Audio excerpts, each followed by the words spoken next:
When you hear the word calculus, it's easy to feel a little intimidated. A lot of us do.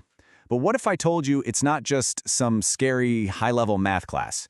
What if it's the actual language our universe uses to describe change? So, let's get right into it. I mean, think about it. Everything around us is moving, growing, shifting. A car accelerating down the highway, a population expanding, a river flowing. So, how do you even begin to measure all of that with math? That's the core question we're going to tackle.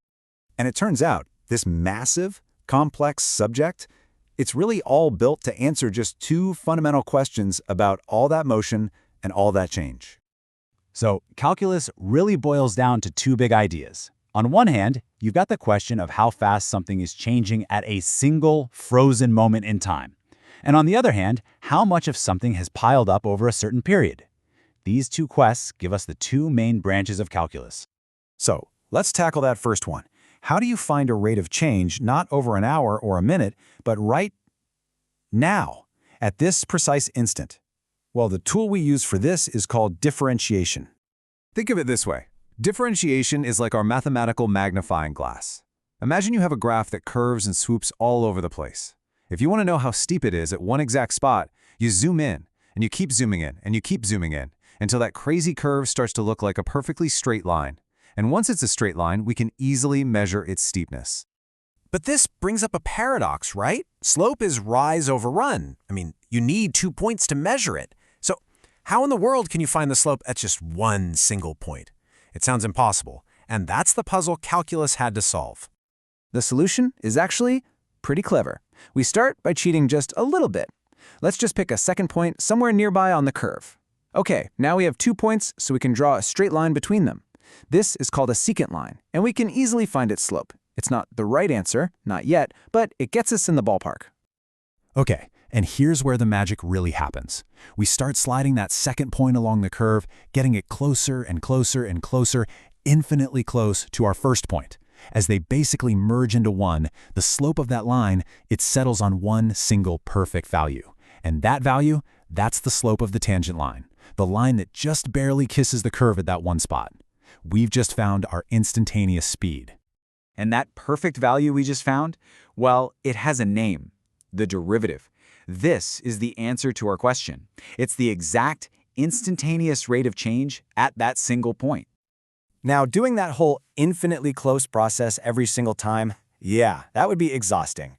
Thankfully, mathematicians came up with some amazing shortcuts. The most basic one is the power rule.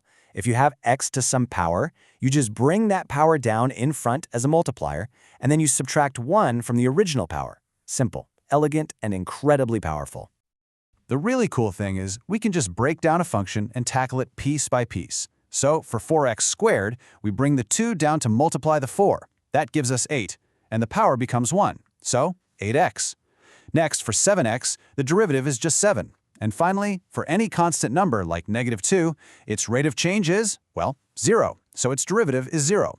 You put it all together, and the derivative is 8x plus 7. Done. All right, so we've cracked the how fast question. Now let's flip to the other side of the coin, that second big question. How do we figure out how much change has piled up over time? Well, this process is called integration. And if differentiation was all about zooming in, you can probably guess that integration is all about zooming out. Imagine you're trying to find the area under some weird curvy shape. The idea is to slice it up into an infinite number of super thin rectangles, find the area of each tiny slice, and then add them all up. You're summing up infinite tiny changes to find the total.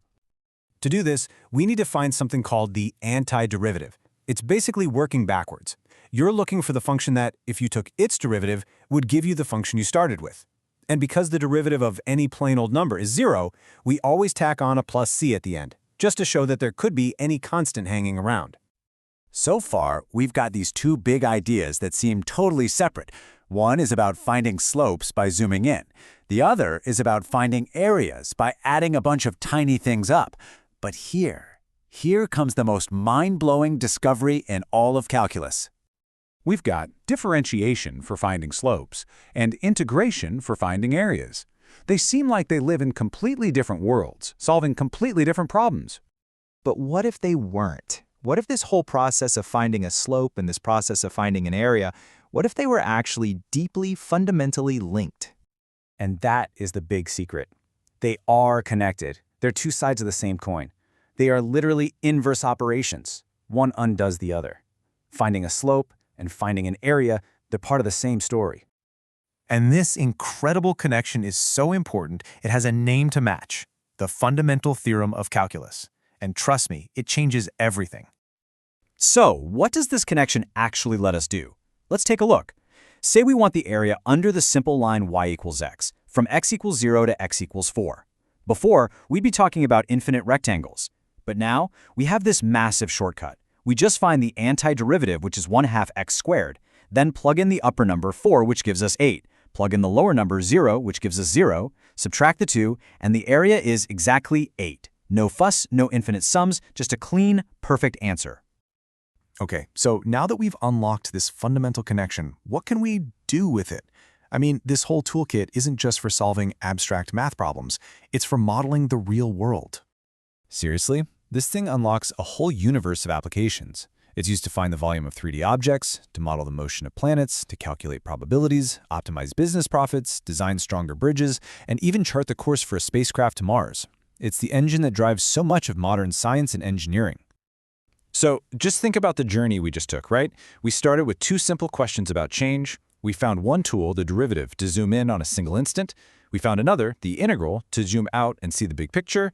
And then came the revelation, the fundamental theorem, which showed us they were just two sides of the same incredible coin.